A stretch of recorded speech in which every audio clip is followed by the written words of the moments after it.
जय गजानन जयतु संस्कृतम. रसास्वाद अन्योक्तींचा या निरूपण मालिकेच्या या नवीन भागामध्ये आपण सर्व संस्कृत प्रेमींचं मनःपूर्वक स्वागत. जेव्हा या सुभाषितावर या अन्योक्तीवर मी चिंतनाला आरंभ केला तेव्हा मला फार पूर्वी वाचलेली एक गोष्ट आठवली. एक व्हॅन गॉग नावाचे चित्रकार होऊन गेले. विन्सेंट विल्यम व्हॅन गॉग असं त्यांचं पूर्ण नाव आहे. नेदरलँड नावाच्या प्रांतामध्ये जन्माला आले. त्यांचा बराचसा काळ फ्रान्सच्या भूमीमध्ये व्यतीत झाला इत्यादी कथा आहे. अर्थात मला ती कथा नाही सांगायची, त्या कथेतल्या पुढचा एक महत्वाचा विषय आपल्यासमोर फक्त ठेवायचा आहे, जो अन्योक्तीच्या दृष्टीने चिंतनाचा विषय आहे. मोजकं 37 वर्षाचं आयुष्य या व्यक्तीचं होतं. 19व्या शतकात घडलेली गोष्ट आहे. मोजक्या 37 वर्षामध्ये पहिले 27 वर्ष तर त्यांना गांभीर्याने आपल्या कलेबद्दल जाणीवच नव्हती. 27व्या वर्षी त्यांनी अभिव्यक्तीला त्या कलेच्या माध्यमातून चित्रकार होते, मूर्तिकार होते, वेगवेगळ्या वस्तू तयार करणे, सौंदर्य संपन्न अशा पद्धतीच्या हे त्यांचं कार्य होतं. 27व्या वर्षी त्यांनी आरंभ केला. पुढच्या 10 वर्षामध्ये 2100 वेगवेगळ्या कलाकृती त्यांनी निर्माण केल्या असं वर्णन आपल्याला वाचायला मिळतं. त्यातले 860 तब्बल तैलचित्र होते, म्हणजे ऑइल पेंट ज्याला आपण म्हणतो त्याच्या माध्यमातून तयार केलेले चित्र. पण मला सांगायची महत्वाची गोष्ट ही आहे, त्यांनी हे जे 860 वर चित्र तयार केले ना, त्यांच्या आयुष्यात त्यातलं केवळ एकच चित्र विकल्या गेलं अशी विचित्र वास्तविकता आहे. नंतर त्यांचा मित्र किंवा भाऊ असलेल्या त्याला एक सगळे जे पत्र त्यांनी पाठवले त्या पत्रासोबत हे चित्र पाठवले. भाऊ पण यांच्या नंतर गेला. त्याच्या पत्नीने हे सगळं प्रकाशित केलं वगैरे वगैरे मी वाचलेलं आठवतंय मला. महत्वाची गोष्ट आहे की ज्या व्यक्तीच्या जिवंतपणी त्यांनी काढलेल्या या चित्रांना एकच चित्र केवळ विकल्या गेलं, आज ते चित्र किंवा त्या चित्रांच्या प्रतिकृती लक्षावधी रुपयात विकल्या जातात. केवढी अद्भुत गोष्ट आहे, लक्षात घ्या. आता तर त्या व्यक्तीच्या नावाने नेदरलँडमध्ये जे होऊन गेले तिथला जे ॲम्स्टरडॅम नावाचा प्रांत आहे त्याच्यामध्ये व्हॅन गॅग म्युझियम या नावाचं अख्खं संग्रहालय निर्माण केलेलं आहे यांच्या चित्रांचं. किती अद्भुत गोष्ट आहे, लक्षात घ्या. जगभरातून हजारो चित्ररसिक तिथे येऊन पोहोचतात आणि त्या चित्रांचा आस्वाद घेतात. ज्याला जिवंतपणी एकही चित्र विकता आलं नाही, लोकांना ते कळलंच नाही. काय अवस्था होत असेल मला सांगा. अशा व्यक्तीच्या जीवनामध्ये जर नैराश्य आलं तर त्यात आश्चर्य काय आहे की मी एवढ्या अद्वितीय प्रकारे कला करतोय. ही कला जगाला नंतर कितीही दिपवून टाकत असेल तरी त्याच्या काळामध्ये जर त्यातलं एकही चित्र विकल्या गेलं नाही तर दुःख हे अत्यंत स्वाभाविक आहे, नैराश्य अत्यंत स्वाभाविक आहे. त्यांनाही आलं होतं, पण त्यांनी ते चित्राच्या माध्यमातून स्वतःचं दूर केलं. हा आनंदाचा भाग. सातत्याने ते चित्र काढत राहिले, हा जगाच्या दृष्टीने आनंदाचा भाग. पण महत्वाची गोष्ट आहे की असे लोक जेव्हा आजूबाजूला असतात ना, की जे समजूनच घेत नाही, तेव्हा दुःख होणं अत्यंत स्वाभाविक आहे. त्याच आधारावर आजची अन्योक्ती असल्यामुळे मुद्दाम प्रस्तावना स्वरूपात ही पूर्वी वाचलेली कथा आपल्या समोर ठेवली, ही रचना आपल्या समोर ठेवली. आज आपल्या समोर अन्योक्ती आहे, कमलाला उद्देशून केलेली अन्योक्ती, कमलान्योक्ती. त्या कमलान्योक्तीमध्ये ते म्हणतात कमलिनी. कमलिनी याचा अर्थ ती उमललेला ताटवा जो सगळा कमळांचा आहे त्या कमलिनीच्या आधारे ते म्हणतायत कमलिनी मलिनी करोशी चेतः.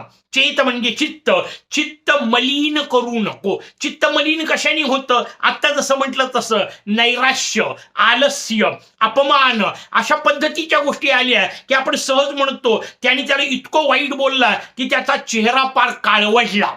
चेहरा का काळवंडला? त्याचं उत्तर आहे मन पहिल्यांदा काळवंडलं आणि त्या मनाच्या काळवंडलेपणाची प्रतिक्रिया चेहऱ्यावर उमटली. जसं आनंदामध्ये सांगावंच लागत नाही, आपला चेहरा आपोआप फुलतो. विनोद एखादा ऐकला, आता हसा असं म्हणायची गरजच नसते, कळला तर ताबडतोब हास्य आपोआप येणार आहे. काव्याच्याही आनंदाचं तसंच आहे. म्हणून काव्याचे जे प्रयोजन आपण पाहिले त्यात सांगितलं होतं सद्य परनिवृत्त, ये ताबडतोब आणि श्रेष्ठ आनंद मिळणे हे काव्याचं प्रयोजन सांगितलं. ताबडतोब होणारी गोष्ट आहे. तसा अपमान केला ताबडतोब चेहरा काळवडणार. चेहरा का काळवडला? पहिले मनाला वाईट वाटलं, चित्तामध्ये ते पक्क बसलं की यांनी मला असं असं वाईट म्हटलं. वर्षानुवर्ष जातात, निघत नाही. आपण अनेक चित्रपटांमध्ये पाहतो पिढ्यानं पिढ्या या दोघांचं भांडण का तर त्यांच्या पणजोबांचं भांडण होतं, इथपासून चालत आलेले असे प्रकार जे आपण पाहतो. याला चित्त मलिनी करोशी असं म्हणतात. इथं ते कमलिनीला उद्देशून म्हणतायत की हे कमलिनी, हे सुंदर फुललेल्या कमळाच्या फुला, तुला वाईट वाटत असेल पण वाईट वाटून घेऊ नको, तू असं चित्त मलिन करू नको. काय झालं त्याच्यावर वेळ, कशामुळे त्याला अशी वेळ आली, किमिती का असं करतो म्हणतोय मी, तर त्याचं कारण कशामुळे तुझं चित्त झालंय त्याचं कारण कवीच सांगतात. बकैही अवहेलिता अनभिज्ञही, कारण आजूबाजूला जे बगळे आहेत ना त्या बगळ्यांनी तुझी अनभिज्ञ असणारे, हे त्या बगळ्यांकरता वापरलेला शब्द आहे की त्यांना तुझ्यातल्या गुणांची जाणीवच नाही. तुझ्यामध्ये असणारा सुगंध तोही त्या बगळ्यांना येत नाही किंवा त्याचीही त्यांना जाण नाही, आणि तुझ्यामध्ये जो दिव्य मकरंद भरलेला आहे त्या मकरंदाचीही त्यांना जाणीव नाही, कळतच नाही. मग ज्यांना कळतच नाही असे जे अनभिज्ञ आहेत, तुझ्या गुणांच्या विषयी अनभिज्ञ असणारे जे बगळे आहेत ते तुझी अवहेलिता, अवहेलना करणारच. याचा अर्थ तुला जो सन्मान द्यायला पाहिजे, तुझा जो मानमरातब असायला पाहिजे तो केल्याच जाणार नाही. उलट काय करतील, बगळे कशा करता आले तिथे, बगळे कमळा करता आलेच नाहीयेत, बगळे त्या सरोवरावर आले. दोन्ही गोष्टी सरोवरातच आहेत, कमळही सरोवरात आहेत, बगळेही सरोवरात आहेत, पण बगळ्यांचं सरोवरावर येणं हे मासोळ्या खाण्यासाठीच आहे.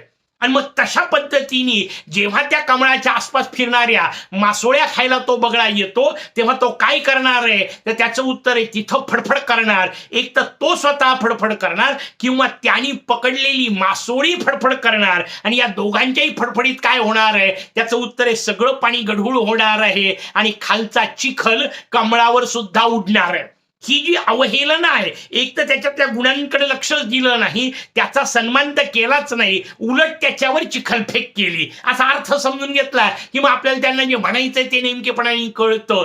अशी जी अवस्था निर्माण झाली, त्या कमळाची जी अवज्ञा झाली, त्याच्याबद्दल जो अपमानाचा विषय झाला, त्याचा जो अवमान केला गेला, त्या अवमानाचा हिशोब करून ते म्हणताय की मी ती वाईट वाटून घेऊ नको, त्याचं मला माहिती आहे तुला दुःख होण्यासारखी गोष्ट आहे. बकैही अवहेलिता अनभिज्ञही, जसं त्या व्हॅन गॉगच्या बाबतीमध्ये आजूबाजूच्या गावातल्या लोकांना त्याच्या चित्राची किंमतच कळली नाही, तसं त्या कमलिनीची किंमत बगळ्यांना कशी कळणार आहे. कमलिनीची किंमत कळायची असेल तर कमलिनीच्या गुणांना जाणून घेणारे जे असतात ते लागतील, आणि ते कोण आहेत त्यांचं वर्णन करताना पुढच्या याच्यामध्ये आपल्याला कवी म्हणतायत परिणत मकरंद मार्मिका. हा परिणत याचा अर्थ अत्यंत परिपक्व झालेला, पूर्णत्वाला आलेला, कारण शेवटी कमळाच्या पूर्ण फुलण्याचा परिणाम म्हणजे तो शेवटी मकरंद आहे, ती परिणत अवस्था आहे. तुझी ही जी विकसित ही परिणत अवस्था आहे ना, ती कळायला सुद्धा काहीतरी पात्रता अस लागेल की नाही. गुणी गुणम वेत्ती न वेत्ती निर्गुण, असं आपल्याकडे शास्त्रकार सांगतात की गुण जाणण्यासाठी सुद्धा एक गुण लागतो, तुम्हाला ते कळण्यासाठी सुद्धा तुमची पात्रता लागते, तुमची योग्यता लागते, तुमची क्षमता त्याच्यामधल्या त्या क्षेत्रातल्या ज्ञानाची असावी लागते, तेव्हा तुम्हाला त्या समोरच्यानी केलेल्या कार्याचं महत्व कळेल. हा जो विषय आहे ना तो आपल्या समोर सांगताना ते म्हणताय की परिणत मकरंद, तुझ्यामध्ये जो मकरंद झालेला आहे तयार, जे मध तयार झालेला आहे ते मार्मिका. हा कमालीचा सुंदर शब्द वापरला, मर्म जाणून घेणारे.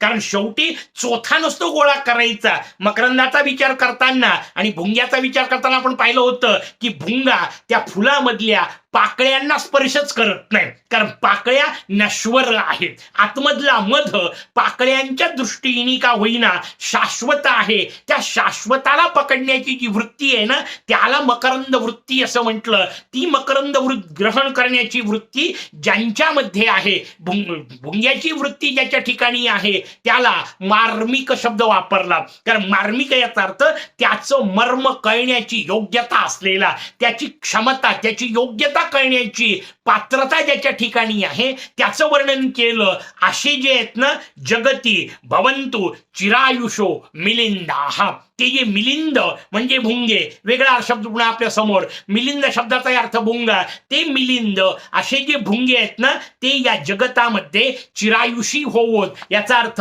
त्यांना प्रदीर्घ आयुष्य प्राप्त होवो, कारण तशांना आयुष्य मिळालं तर ते फिरत राहतील, योग्य गोष्टीचा शोध घेत राहतील, त्यांच्या भ्रमंतीमध्ये कधीतरी तुझा सुगंध त्यांच्यापर्यंत पोहोचेल, आणि एकदा सुगंध पोहोचला की त्या सुगंधाच्या आधारे येणारे ते मकरंदाचा आस्वाद घेतील, त्यावेळा तुझ्या फुलण्याचा खऱ्या अर्थाने सार्थक झालेलं असेल. ते फुलण्याचं सार्थक जे आहे ते मकरंदाला प्राशन करणाऱ्या मार्मिक अशा मिलिंदांच्याच माध्यमातून होऊ शकतं, बगळ्यांच्या नाही. आणि म्हणून आजूबाजूला जर बगळे असतील, त्यांनी जर अवहेलना केली तर वाईट वाटायची गरज नाही, कारण शेवटी त्याच्यात पात्रता त्यांची स्पष्ट होत असते, तुझी नाही.